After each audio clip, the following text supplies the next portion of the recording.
ছাত্র জনতার আন্দোলনে ক্ষমতাচ্যুত হয়ে ভারতে থাকা সাবেক প্রধানমন্ত্রী শেখ হাসিনাকে আগামীকাল জিজ্ঞাসাবাদ করতে চায় দুর্নীতি দমন কমিশন দুদক। তার বিরুদ্ধে ক্ষমতার ১৫ বছরে বিভিন্ন বিমানবন্দরে উন্নয়নের নামে হাজার হাজার কোটি টাকা লোপাটের অভিযোগ। তাহিদ সৌরভ জানাচ্ছেন বিস্তারিত। ছাত্র জনতার প্রবল আন্দোলনের মুখে পতন হয়েছিল আওয়ামী লীগ সরকারের। ক্ষমতাচ্যুত হয়ে গত বছরের ৫ আগস্ট থেকে ভারতেই রয়েছেন সাবেক প্রধানমন্ত্রী শেখ হাসিনা। এরপর সাবেক প্রধানমন্ত্রী এবং তার সংশ্লিষ্টদের বিরুদ্ধে দুর্নীতির নানা অভিযোগ আসে দুর্নীতি দমন কমিশনে। এরই মধ্যে পূর্বাঞ্চলের পোলারজলাইটির ঘটনায় আদালতে চার্জশিট দাখিলের পর গ্রেপ্তারি পরোয়ানা জারি হয়েছে শেখ হাসিনার বিরুদ্ধে।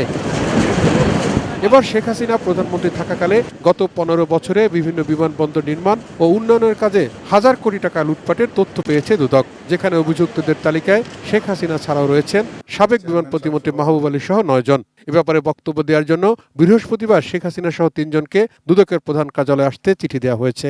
বিভিন্ন বিমানবন্দরের উন্নয়ন কাজের নামে হাজার হাজার কোটি টাকা লুটপাট এবং আত্মসাতের অভিযোগে অনুসন্ধান কার্যক্রম পরিচালনা করছে।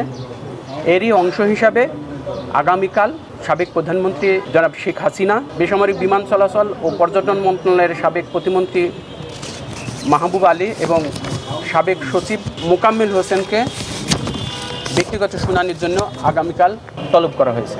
যদি কালকে কেউ হাজির উপস্থিত না হন, সেক্ষেত্রে আইন এবং বিধি অনুযায়ী ব্যবস্থা নেবেন। সব মশার বিরুদ্ধে সুরক্ষা দিতে এলো বসুন্ধরা এক্সট্রিম অ্যারোসল, মশার বিরুদ্ধে এক্সট্রিম সুরক্ষা। এদিকে ১,০৮৪ কোটি টাকার সরকারি সার আত্মসাতের ঘটনায় নরসিংদী ২ আসনের সাবেক সংসদ সদস্য কামরুল আশরাফ খান পটন সহ ৫ জনের বিরুদ্ধে মামলা করেছে দুদক।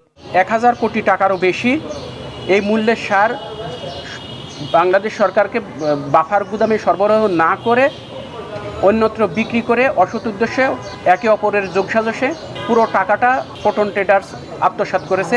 অন্যদিকে বিভিন্ন অভিযোগে দেশের ৩৫টি জেলার বিএটিএর কার্যালয়ে অভিযান চালিয়েছে দুর্নীতি দমন কমিশন। তাহিদ সৌরভ, এটিএন নিউজ, ঢাকা।